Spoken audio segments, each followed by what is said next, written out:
Chers amis, bonjour et bienvenue dans Quelle semaine d'été, format réduit en raison bien sûr des vacances auxquelles tout le monde a droit, sauf votre serviteur.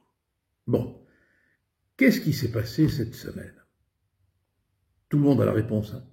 Ce qui est extraordinaire, incroyable, c'est la révolte, la gronde des policiers. Dans une démocratie, quand les policiers commencent à renâcler, ce n'est vraiment pas bon signe. Alors, que s'est-il passé exactement? Bon, les faits, vous les connaissez, c'est pas la peine de les rappeler. Les policiers ont décidé de faire une espèce de grève par le truchement du certificat médical. Ils ont déserté les commissariats, déserté la rue, et ont fait entendre ainsi leur légitime colère à mes yeux. On a le sentiment, quand on voit ça, qu'il n'y a plus d'État. Bon, une police en guerre contre la justice, ce qui est la pire des choses pour un pays démocratique. Qu'on en soit arrivé là, c'est dire à quel point la situation est grave et à quel point la justice, dans son autorité, est mise en cause. Alors évidemment, c'est pas bien de remettre en cause la justice, mais si elle est remise en cause, c'est peut-être aussi parce qu'elle ferait bien de se remettre elle-même en cause. On a vu toutes les difficultés que le ministre de la Justice et du baby-foot a pu avoir pour s'installer. On ne sait pas encore, à l'instant où je vous parle, on est vendredi, et on aura la décision que ce soir, on ne sait pas encore s'il va être renvoyé ou non devant la Cour de justice de la République. Bon, donc c'est vraiment une situation qui est calamiteuse et dramatique. Le patron de la police, Frédéric Vaux, a soutenu ses troupes en tenant les propos suivants. Et ça vaut la peine de s'y arrêter parce que ça mérite, là pour le coup, réflexion. Avant un éventuel procès, a-t-il dit, le policier n'a pas sa place en prison, même s'il a pu commettre des fautes. Le préfet de police lui a donné raison, et après un long temps de silence, une espèce de désert de trouille, d'incertitude, Darmanin a fini par prendre la parole et par, d'une formule sibylline, soutenir le patron de la police, Frédéric Vaux. Qu'est-ce qu'on peut penser de cette phrase? Le policier doit-il avoir un statut particulier? Ce qui est vrai, c'est que le policier n'est pas un délinquant ordinaire. Quand il commet une infraction dans le cadre de l'exercice de sa fonction, il faut bien sûr s'interroger sur le rapport entre l'exercice de sa fonction et l'infraction qu'on lui reproche.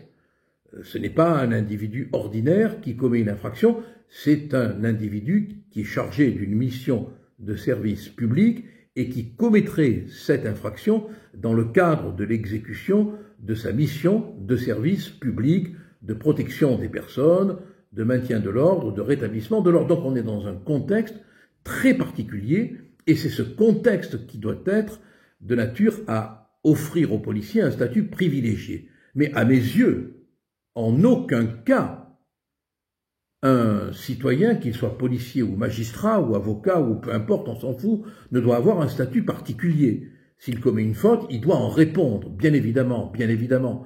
Le directeur de la police s'est très mal exprimé.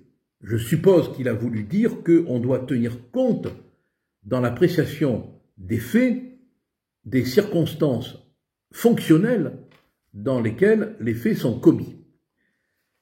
Parce que il est clair que l'exercice du métier de policier n'est absolument pas facile.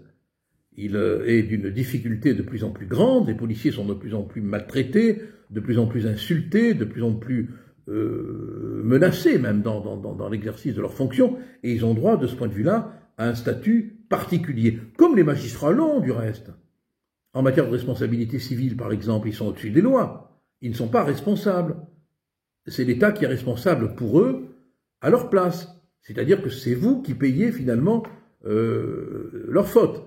À charge pour l'État après, s'il le veut, de se retourner contre eux, mais il l'a fait, je crois, en 40 ans, ou peut-être moins, peut-être plus, une seule fois. Bon. Donc, il y a quand même parfois des statuts particuliers, qu'on le veuille ou non, et je crois que c'est à rappeler. Alors, tout le monde a réagi aux propos du directeur de la police nationale. D'abord, le président de la République de Nouméa, avec son éternelle méthode qui consiste à ne jamais dire oui et à ne jamais dire non, a déclaré qu'il comprenait l'émotion des policiers, ça c'est bien gentil de comprendre leur émotion, mais que nul en République n'est au-dessus de les lois. C'est-à-dire qu'il a tout dit et il a strictement rien dit, il n'a absolument pas pris position. Alors que c'eût été facile de dire que le policier dans l'exercice de ses fonctions ne peut être appréhendé sur le plan pénal qu'à la lumière de l'exercice de ses fonctions, des risques qu'elle comprenne et des difficultés dans lesquelles elle l'engage. Non, il n'a rien dit. Et Darmanin s'est tu pendant un long moment. Alors les réactions sont particulièrement intéressantes. Il y a d'abord eu une réaction des juges. Le Conseil supérieur de la magistrature a réagi en s'indignant des propos du directeur de la police.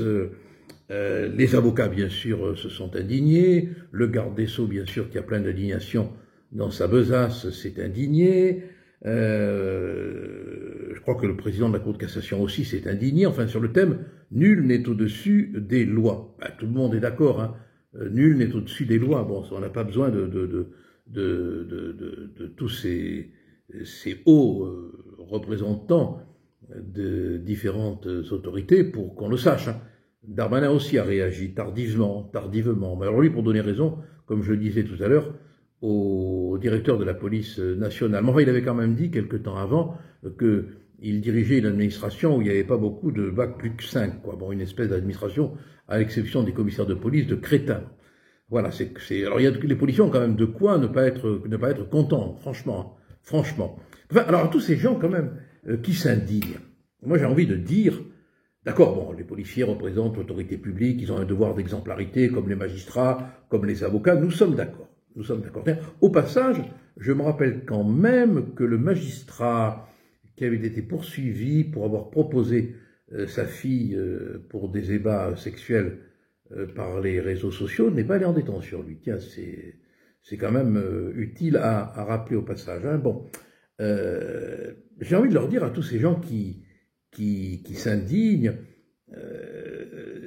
si demain il y a encore des émeutes et que les émeutiers sont devant la porte du Conseil de la magistrature, devant la porte d'un tribunal, devant la porte du Conseil de l'ordre des avocats, vous allez vous indigner contre les policiers quand ils vont venir empêcher les émeutiers de pénétrer chez vous? Ça m'étonnerait. Et alors, de toute façon, je vais vous dire une chose, hein, il n'est pas interdit dans un état de droit de s'interroger sur la façon dont les juges appliquent la loi. C'est pas interdit. Dont un juge applique la loi, parce que dans l'affaire qui nous intéresse, c'est le juge de la liberté et de la détention. Donc un juge, on a parfaitement le droit de s'interroger, d'autant plus que je me permets de rappeler que l'article 15 de la Déclaration des droits de l'homme et du citoyen, cette déclaration si souvent citée, prévoit que la société a le droit de demander compte à tout agent public de son administration. Donc on peut demander des comptes. Et oui, c'est embêtant, mais on peut. Du reste, entre nous, rappelez-vous, les juges ne se privent pas de contester, voire de discuter la loi, voire de la critiquer, et aussi de critiquer parfois avec véhémence les politiques. Le garde des Sceaux en sait quelque chose, hein. Bon, donc, du calme. Il faudrait, avant de vouloir donner des leçons, commencer par se les appliquer à soi-même, hein. La réserve que commande la séparation des pouvoirs n'est pas à sens unique. Il faut quand même le rappeler. La seule question qui est intéressante, c'est de savoir si la loi a été appliquée raisonnablement. Le policier devait-il aller, au regard de la loi, en détention? Voilà la question qui importe. Le reste, c'est futilité de débat. Que dit la loi là-dessus? Alors d'abord, la décision d'incarcération, il faut que vous le sachiez, est prise par un juge. Moi j'aimerais que ce soit 3 juges, mais c'est un juge, le juge de la liberté et de la détention. Alors il faut que la peine encourue soit d'une durée égale ou supérieure à 3 ans d'emprisonnement pour que la détention provisoire puisse être ordonnée. Alors il faut plusieurs conditions, et on va les énumérer parce que c'est là où vraiment on peut être en état d'apprécier la situation. Pour qu'un individu aille en détention, les conditions sont limitativement énumérées. Alors, elle ne peut être ordonnée ou prolongée, dit le texte, que s'il est démontré, au regard des éléments précis et circonstanciés résultant de la procédure, qu'elle constitue l'unique moyen de parvenir à l'un ou plusieurs des objectifs. Suivant. Et il est rappelé quand même que la détention est exceptionnelle, hein, c'est l'exception. Bon. Alors, il faut que la détention soit justifiée par la nécessité de conserver les preuves ou les indices matériels. Bon. Dans le cas du policier qui a été mis en détention, c'est pas un argument. Deuxièmement, empêcher une pression sur les témoins ou les victimes ainsi que sur sa famille. Là aussi, c'est pas un motif puisque déjà les éléments ont été recueillis et puis que 4 d'entre les mises en cause ont été libérés, bon, sous contrôle judiciaire. Empêcher une concertation frauduleuse entre les personnes mises en examen. Bon, là encore, on peut dire que c'est pas possible, bon, parce que le contrôle judiciaire pourrait suffire à l'empêcher. Garantir le maintien de la personne, le policier va pas s'en aller. Mettre fin à l'infraction ou empêcher qu'elle se renouvelle, bon, le policier demain va pas aller interpeller quelqu'un et lui tirer dessus pour refus d'obtempérer. Et mettre fin aux troubles exceptionnels causés par l'infraction, c'est l'atteinte à l'ordre public. Bon, là, c'est plutôt, me semble-t-il, l'incarcération qui a causé l'atteinte à l'ordre public. Alors, ce qu'on peut dire, c'est que aucun des motifs prévus par la loi, à mes yeux, ne justifiait la mise en détention. C'est ça le vrai problème. Et c'est là où il y a vraiment débat.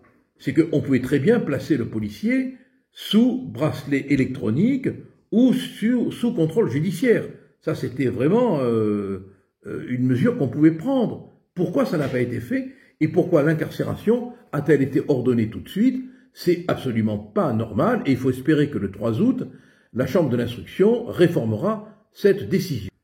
Si on veut exactement savoir l'émotion provoquée par la grogne, comme on dit, hein, pour ne pas dire plus, des policiers, il faut se tourner vers les villes d'Europe. C'est d'ailleurs qu'on sait la vérité sur ce qui se passe ici. Et j'ai devant moi la presse européenne. Si vraiment on veut avoir une vision de la gravité de ce qui se passe, il faut lire la presse européenne. Les termes qui reviennent, sous des vocables différents, sont toujours les mêmes, et ils sont particulièrement peu flatteurs pour nous. Il y a en France tous les ingrédients d'une nouvelle crise. L'ambiance en France est explosive. Le diagnostic que nous n'osons pas poser ici, les chroniqueurs de la presse européenne osent, eux, le poser. Dans la presse espagnole, d'une manière synthétique, on lit ce qui se passe en France avec la fronde, je le lis, de la police est particulièrement grave et significatif d'une France complètement tourneboulée. La police française se rebelle et provoque un puissant choc institutionnel. Choc institutionnel. Pays complètement tourneboulé. Ingrédient d'une situation explosive. Depuis des années, écrit un journal espagnol, catalan, les policiers et gendarmes sont à bout. Le fort taux de suicide en témoigne. Les policiers portent une charge de travail considérable due à la constante agitation dans la rue et aux manifestations en tout genre, en plus de la menace terroriste permanente et de la délinquance en hausse. Il faut le dire. Toutes les chaînes de télévision devraient le dire. De plus en plus de policiers démissionnent. De plus en plus de policiers se suicident. De plus en plus de policiers n'en peuvent plus. C'est une révolte d'écœurement qu'on est en train de vivre dans un pays qui est délabré, qui est quasiment foutu. Et les policiers sont admirables de tenir le coup parce qu'on les envoie faire la sale besogne contre les gilets jaunes. On les envoie faire l'utile besogne contre les émeutiers. Ils deviennent une police politique, pas de leur fait, mais du fait du pouvoir qui les utilise et qui les jette après les avoir utilisés. Mais quand la presse étrangère regarde, c'est ce qu'elle dit. Et on peut continuer à lire, c'est continuellement la même chose. Hein. Si j'ajoute, dit un chroniqueur espagnol, la pression politique des groupes de gauche qui leur sont hostiles et les insultent quand ils ont recours à la fermeté, et que des excès se produisent, ils se heurtent à des éléments très radicaux qui vont aux protestations comme si c'était la guerre. Et on entend récemment l'avocat de Eddy, Ari Halimi, comparer la police à une organisation criminelle. Je crois qu'il est l'avocat, je peux me tromper, si je me trompe, vous m'excusez. Mais cet avocat a pu, sur une chaîne de télé, comparer la police à une organisation criminelle. Et ça passe, hein, ça passe. Là, le Conseil de l'ordre, il s'énerve pas. Hein. Bon. La presse allemande constate que le ministre de l'Intérieur, Gérald Darmanin, d'ordinaire si actif, brille pour l'heure par son silence. Bon, depuis que l'article a été écrit, il s'est mis à parler. Et on voit encore dans la presse européenne qu'on est en France une bombe à retardement, je cite. Et la presse allemande de continuer, le président devrait faire acte d'autorité et mettre un terme à la fronde. Pourtant, ce dernier demeure silencieux. Voilà le regard que l'Europe jette sur nous. Quand est-ce qu'on va se redresser? Quand est-ce qu'on va réagir? En tout cas, moi je vous le dis, hein, je préfère rencontrer un policier qu'un délinquant. Vous me comprenez, oui. Allez, à la semaine prochaine et prenez des vacances parce que la rentrée sera difficile.